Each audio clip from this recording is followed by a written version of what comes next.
Hello everyone, welcome to a online solution. मैं हूं अशफाक। तो स्वागत है आप सभी को मेरे चैनल पे। तो फटाफट जल्दी से आ जाइए, आपका यहां पे बहुत इंपॉर्टेंट क्लास चलने वाला आज है, जो कि पढ़ेंगे आप हिस्ट्री लेसन 3 हिंद चीन में राष्ट्रवादी आंदोलन। तो सबसे पहले मुझे कमेंट कीजिए कि आवाज़ वगैरह जा रही है ठीक से। तो जा रही तो नीचे कमेंट बॉक्स में कमेंट कीजिए, और लाइव चैट दिख रहा वहाँ पर भी कमेंट कर सकते हैं। तो आइए बिना देर के स्टार्ट कर लेते हैं। जल्दी से वीडियो के लिंक को अपने दोस्तों के पास शेयर कर दीजिए कि लाइव क्लास स्टार्ट हो चुका है 7 बजे ऑन टाइम। ओके, तो जल्दी से आप लोग आइए और यहाँ पे शुरू करेंगे, और आपका 1 बाय 1 सवाल यहाँ पे शुरू करेंगे, और 1 बाय 1 करके आप लोग आंसर देना शुरू कीजिएगा लाइव चैट में। और जो लोग लाइव के बाद भी क्लास देख रहे हैं तो वो भी नीचे कमेंट बॉक्स में कमेंट कर सकते हैं जी। तो यहाँ पे इस लेसन से जितना सारा क्वेश्चंस है सारा यहाँ पे सिलेक्ट किए गए हैं, और सारा क्वेश्चन जितना सारा क्वेश्चन है सब के सब जो है वो एनसीईआरटी बुक से है जी। तो एनसीईआरटी बुक है तो इम्पोर्टेंट सवाल है। तो सबसे पहले सवाल देखिए, हिंद चीन क्षेत्र में कौन से देश आते हैं? गुड इवनिंग सभी को, गुड इवनिंग। ओके, सभी को गुड इवनिंग। हिंद चीन क्षेत्र में कौन से देश आते हैं? चीन, वियतनाम, लाओस। हिंद चीन, Vietnam, Laos, Cambodia, Vietnam, Laos, Cambodia, Vietnam, चीन, थाईलैंड। तो क्या इसका आंसर होगा? एक का जल्दी से आंसर बताइए। बिल्कुल मेरे पास आंसर आना शुरू हो गया, बहुत अच्छी बात है। तो इसका जो सही आंसर होगा ऑप्शन सी यहाँ पे राइट होगा, कंबोडिया, वियतनाम और लाओस। हिंद चीन क्षेत्र में कौन सा देश आते हैं? Cambodia, Vietnam, Laos. आंसर हमारा जो है 3 जो है यहाँ पे राइट हो जाएगा जी। ओके, चलिए दूसरा सवाल। तो यहाँ पे थोड़ा स्क्रीन छोटा कर देते हैं। अगर आपको सही से नहीं दिख रहा तो आप अपना मोबाइल का स्क्रीन वीडियो का जो रेजोल्यूशन कम से कम 360 कर लीजिए तो क्लियर दिखेगा। अंकोरवाट का मंदिर कहाँ है? तो खैर ऑप्शन नहीं रहेगा तो भी आप आंसर बता सकते हैं कि अंकोरवाट का मंदिर कहाँ है। वियतनाम में है, या थाईलैंड में है, या लाओस में, या कंबोडिया में है। तो इसका करेक्ट आंसर क्या होगा जी? तो जल्दी फटाफट बताइए इसका करेक्ट आंसर क्या होगा। बिल्कुल यहाँ पे देखिए सबका यहाँ पे आंसर आना शुरू हो गया। बहुत अच्छा, बहुत अच्छा। अंकोरवाट का मंदिर कहाँ है? तो अंकोरवाट का मंदिर यहाँ पे ऑप्शन नंबर डी होगा, कंबोडिया में। कहाँ है? कंबोडिया में अंकोरवाट का मंदिर है। बहुत अच्छी बात है। नेक्स्ट है तीसरा सवाल देखिए। तो टाइम वेस्ट नहीं करना है, आपको फटाफट यहाँ पे आंसर देना है। हिंद चीन पहुँचने वाले प्रथम व्यापारी कौन थे? हिंद चीन पहुँचने वाले प्रथम व्यापारी कौन थे? इंग्लैंड मतलब कहाँ से थे ये जानना है। इंग्लैंड से थे, फ्रांसीसी थे, पुर्तगाल थे, या डच थे? तो ये आपका आंसर बताना है। तो हिंद चीन पहुँचने वाले प्रथम व्यापारी कौन थे? तो 3 का यहाँ पे जो सही आंसर होगा पुर्तगाल, यहाँ पे राइट आंसर होगा। पुर्तगाल यहाँ पे क्या होगा? आंसर राइट होगा। बहुत अच्छा, सबका सी आ रहा। सी देखिए सबका लगभग सबका सी आ रहा। बिल्कुल सी यहाँ पे करेक्ट आंसर होगा। तो जो लोग इस चैप्टर को नहीं पढ़े तो यहाँ पे सारा वीडियो देखिए, और इस कम से कम अभी जो है आप ऑब्जेक्टिव पे कमांड बनाइए, फिर आपको धीरे धीरे सब्जेक्टिव भी बताएंगे। ओके, तो आंसर हमारा सी क्या होगा? करेक्ट होगा, पुर्तगाल। नेक्स्ट चौथा सवाल देखिए, हिंद चीन में बसने वाले फ्रांसीसी क्या कहे जाते थे, या क्या कहलाते थे? दोनों में से कोई भी इस तरह से वर्ड रहता है। हिंद चीन में बसने वाले फ्रांसीसी क्या कहलाते थे? फ्रांसीसी शासक वर्ग, कोलोन, जनरल। तो ये सवाल बहुत ईजी है, और मेरे ख्याल से एक बार इसको पढ़ लेंगे, एक बार इसको लिख करके कमेंट कर देंगे तो फिर आप भूलेंगे नहीं। तो कमेंट जरूर कीजिएगा। ओके, कौन क्वेश्चन का 4 का आंसर क्या होगा, और कोशिश कीजिए आंसर कमेंट करने के लिए। ओके, जैसे 4 का डी लिखते हैं लाइव के बाद जो कमेंट करेंगे, तो 4 का डी, 5 का डी तो पता नहीं चलता। अगर कोलोन लिख के कमेंट करेंगे कोलोन, तो मुझे लगेगा हाँ इसका आंसर सही आ रहा। ओके, तो 4 का जो सही आंसर होगा ऑप्शन हमारा सी यहाँ पे राइट होगा। कोलोन जो है बिल्कुल राइट आंसर है। बिल्कुल सबका देखिए आंसर आ रहा। ठीक, बहुत अच्छी बात है। 5वां सवाल देखिए, नरोत्तम सिन्हानुक कहाँ के शासक थे? नरोत्तम सिन्हानुक कहाँ के शासक थे? वियतनाम के, लाओस के, थाईलैंड के, कंबोडिया के। नरोत्तम सिन्हानुक कहाँ के शासक थे? तो इसका जो 5 का आंसर यहाँ पे देखा जाए तो डी यहाँ पे राइट होगा, कंबोडिया के। नरोत्तम सिन्हानुक कहाँ के शासक थे? कंबोडिया के शासक थे। 5 का आंसर डी क्या होगा? बिल्कुल करेक्ट होगा, और सबका आंसर आ रहा। तो आप लोग डायरेक्ट आंसर देना शुरू कीजिए। क्या करना है, अब डायरेक्ट यहाँ पे आंसर देना है, कोई टाइम वेस्ट नहीं करना है। 6 नंबर सवाल का यहाँ पे क्या आंसर होगा? तो ऑप्शन यहाँ पे देखा जाए तो हो ची मिन, फॉन वाई चाउ, क्वांग और त्रियू। तो इसका जो है सही आंसर क्या होगा? चलिए फटाफट आप लोग कमेंट कीजिए। तो बहुत अच्छा सबका यहाँ पे, हाँ यहाँ पे क्वेश्चन अच्छा ये है, the history of the last of Vietnam. ये किसने लिखा, यानी कि राइटर का नाम बताना। ये किताब है the history of the loss of Vietnam. Loss होगा, loss, the history of the loss of Vietnam. Okay, तो इसका आंसर बताइए फास्ट में क्या होगा? बिल्कुल देखिए सबका आंसर आ रहा, बिल्कुल सही। 6 का जो आंसर होगा, 6 का बी यहाँ पे राइट होगा, फॉन वाई चाउ। फॉन वाई चाउ यहाँ पे राइट आंसर होगा। बिल्कुल सबका सही आ रहा। चलिए 7 नंबर सवाल है, मार्च 1946 में फ्रांस एवं वियतनाम के बीच होने वाला समझौता किस नाम से जाना जाता है?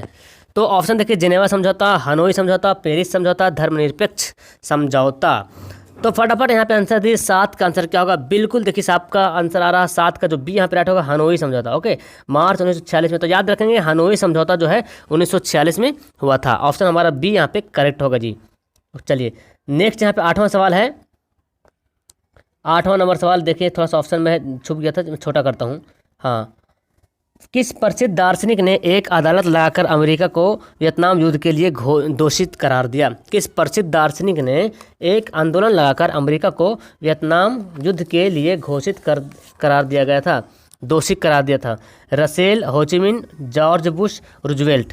तो 8 का यहाँ पे करेक्ट आंसर क्या होगा? करेक्ट आंसर जो 8 का होगा, बिल्कुल यहाँ पे अंकित गुड्डी गुप्ता। ऑप्शन यहाँ पे ए यहाँ पे राइट होगा, रसेल। रसेल यहाँ पे राइट आंसर होगा। तो चलिए आप लोग भी आंसर फटाफट यहाँ पे आंसर देना शुरू कीजिए। बहुत अच्छा। 9 नंबर सवाल देखिए, 1 मिनट। 9 का यहाँ पे देखिए सवाल, हिंद चीन क्षेत्र में अंतिम युद्ध समाप्ति के समय अमेरिकी राष्ट्रपति कौन थे? हिंद चीन क्षेत्र में अंतिम युद्ध समाप्ति के समय अमेरिकी राष्ट्रपति कौन थे? वाशिंगटन, निक्सन, साम्राज्यवादी समर्थक, क्रांतिकारी, धार्मिक। तो 9 का यहाँ पे राइट आंसर आपका बी यहाँ पे होगा, निक्सन। बी यहाँ पे करेक्ट आंसर होगा जी। ओके, नेक्स्ट यहाँ पे 10वां सवाल देखिए, हुआ हुआ आंदोलन किस प्रकृति का था? हुआ हुआ आंदोलन किस प्रकृति का था? क्रांतिकारी, धार्मिक, साम्राज्यवादी समर्थक या क्रांतिकारी, धार्मिक। तो हुआ हुआ आंदोलन किस प्रकृति का था, ये आपको बताना है। तो फटाफट यहाँ पे 10 का आंसर कमेंट बॉक्स में कमेंट कीजिए, जो लोग लाइव के बाद वीडियो को देख रहे हैं। 10 का यहाँ पे ऑप्शन हमारा डी यहाँ पे राइट होगा, क्रांतिकारी, धार्मिक। हुआ आंदोलन कैसा था? क्रांतिकारी, धार्मिक आंदोलन था। ओके, चलिए अब आपका यहाँ पे कुछ सवाल है जो 1 लाइनर सवाल रहेगा, और उसका आंसर में आप बताना है आपको लिख के। जिनेवा समझौता कब हुआ था? जिनेवा समझौता कब हुआ था? तो बिल्कुल यहाँ पे सबका सही आंसर आ रहा है। ऑप्शन हमारा जो है ए यहाँ पे राइट होगा, 1954 में जिनेवा समझौता हुआ था। 1954 में जिनेवा समझौता हुआ था। ऑप्शन हमारा क्या होगा? ए यहाँ पे करेक्ट होगा। तो वीडियो मज़ा आ रहा है तो जल्दी से लाइक कर दीजिए, और जो लोग पहली बार चैनल पे जुड़े हैं तो जल्दी से सब्सक्राइब कर दीजिए। सब्सक्राइब करके बेल आइकन दबाइए। रोज़ सुबह 7 बजे और शाम को 7 बजे आपका लाइव क्लास चलता है, लाइव क्लास में आने की कोशिश कीजिए। ओके, चलिए अब आपका देखिए यहाँ पे मैं ऑप्शन छुपा देता हूँ, डायरेक्ट आंसर बताना है जी आपको, है ना। हो ची मिन का दूसरा नाम क्या था? ओके, हो ची मिन का दूसरा नाम क्या था? जल्दी से कमेंट कीजिए। तो यहाँ पे डायरेक्ट आपको बिना ऑप्शन के यहाँ पे डायरेक्ट आंसर बताना है कि इसका दूसरा नाम क्या था, हो ची मिन का दूसरा नाम क्या था। तो यहाँ पे देखिए आंसर, हो ची मिन का दूसरा नाम युगन आई क्याओ, युगन आई क्योक, है ना, युगन आई क्योक। ये याद रखेंगे, हो ची मिन का युगन आई क्योक हो ची मिन का दूसरा नाम था। ओके, नेक्स्ट यहाँ पे 13वां सवाल देखिए कि 12वीं शताब्दी में राजा सूर्यवर्मन द्वितीय ने क्या है यहाँ पे कुछ नहीं, किसका निर्माण करवाया था? याद रखना है, 12वीं शताब्दी में राजा सूर्यवर्मन द्वितीय ने किसका निर्माण करवाया था? खाली जगह यहाँ पे है, तो जल्दी से यहाँ पे बताइए आंसर यहाँ पे क्या होगा? अंकोरवाट का मंदिर है ना, जो कंबोडिया में है, अंकोरवाट का मंदिर यहाँ पे सही होगा। इसको फिल करना है, तो आपको डायरेक्ट आंसर भी याद होना चाहिए। चलिए नेक्स्ट यहाँ पे चलिए एक ऑप्शन वाला सवाल आ गया कि जिनेवा समझौता ने पूर्वी वियतनाम को कितने हिस्सों में बांटा? ये आपको बताना है। जिनेवा समझौता जब हुआ था 1954 में, तो पूरे वियतनाम को कितने हिस्सों में बांट दिया था? 1 हिस्से में, 2 हिस्सों में, 3 हिस्सों में, 4 हिस्सों में। तो इसका करेक्ट आंसर होगा, जिनेवा समझौता ने पूरे वियतनाम को कितने हिस्सों में बांटा था? 2 हिस्सों में बांटा था। ऑप्शन हमारा बी यहाँ पे करेक्ट होगा। चलिए नेक्स्ट आपको यहाँ पे तो ऑप्शन दिख जा रहा आंसर, है ना। तो चलिए यहाँ पे आंसर, दीएन वीएन फू के युद्ध में कौन से देश बुरी तरह से हार गए थे? चलिए मैं यहाँ पे आंसर दिखा देता हूँ, तो आप लोग को पता होगा, DNVN फू के युद्ध में कौन से देश बुरी तरह से हार गए थे? तो जिनेवा जो थे बुरी तरह से हार गए थे DNVN के युद्ध में।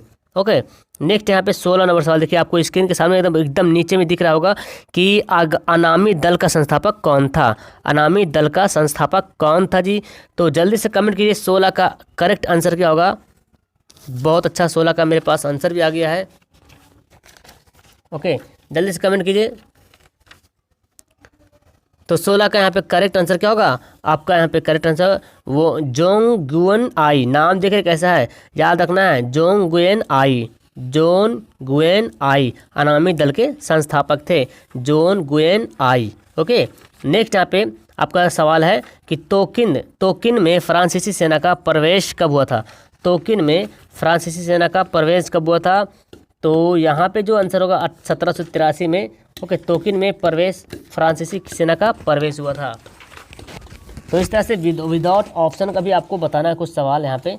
और तो कुछ सवाल यहाँ पे देखिए, हिंद चीन में बसने वाले फ्रांसीसी को तो ये तो पता है, इसलिए से छुपाने से कोई फ़ायदा नहीं है, सबको पता है। हिंद चीन में बसने वाले फ्रांसीसी को क्या कहा जाता था, कोलोन कहा जाता है। कोलोन आंसर हमारा क्या होगा, कोलोन यहाँ पे रहता होगा। तो याद रखेंगे, ऐसा सवाल आपको आता है एग्जाम में। नेक्स्ट यहाँ पे सवाल देखिए, आपको दिख रहा हाँ, फान वाई चाओ ने दुई तान हुई नामक एक क्रांतिकारी संगठन की स्थापना हुई थी।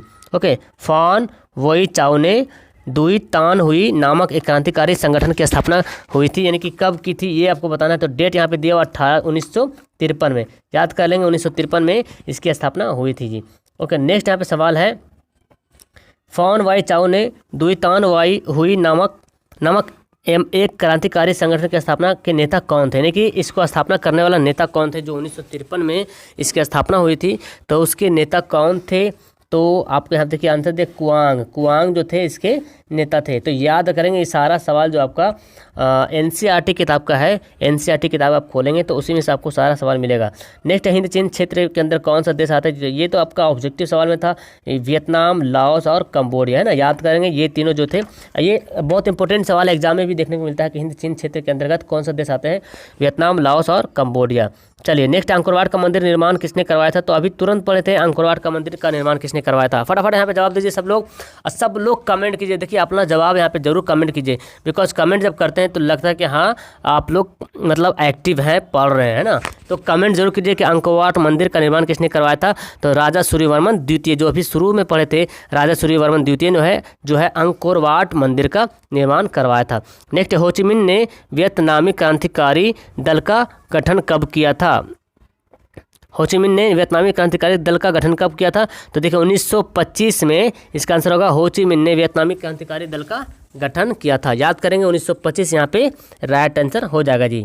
नेक्स्ट है, भारत की खोज किसने की थी। चलिए जल्दी से आप लोग कमेंट कीजिए कि भारत की खोज किसने की थी। तो आपको पता है भारत की खोज वास्को डिगामा ने की थी, है ना। वास्को डिगामा 1498 में भारत की खोज की थी, जो पुर्तगाली थे। कहाँ के थे, पुर्तगाल के थे।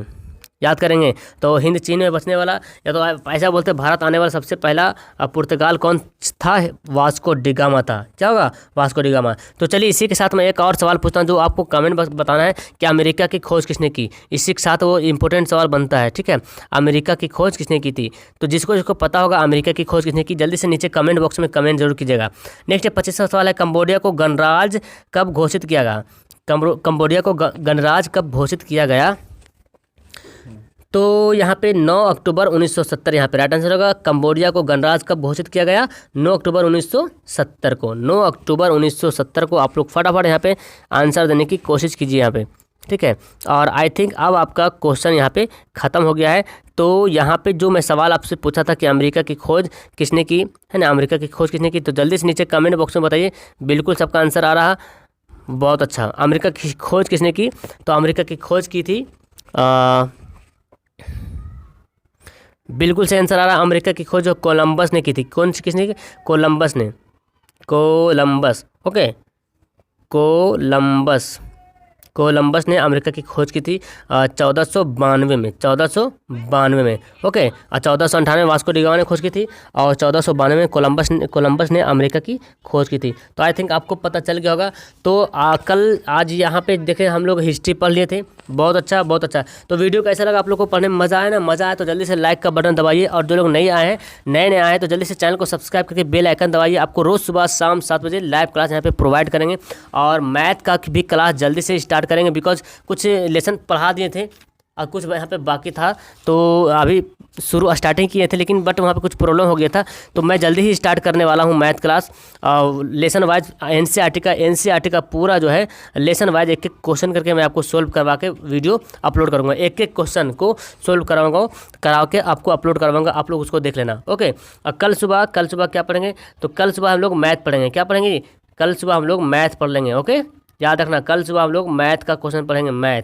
तो ज़रूर सुबह 7 बजे कल आएंगे, कल सुबह हम लोग मैथ पढ़ेंगे 7 बजे सुबह जो हम लोग मैथ पढ़ेंगे। बहुत इंपॉर्टेंट टॉपिक कुछ नहीं रहेगा आपका, 25 मिसलेनियस सवाल रहेगा, 25 मिसलेनियस सवाल रहेगा, तो मज़ा आ जाएगा पढ़ने में। ओके, तो चलिए वीडियो को यहीं पे लास्ट करते हैं। Thank you, that's all, bye, खुदा हाफिज़।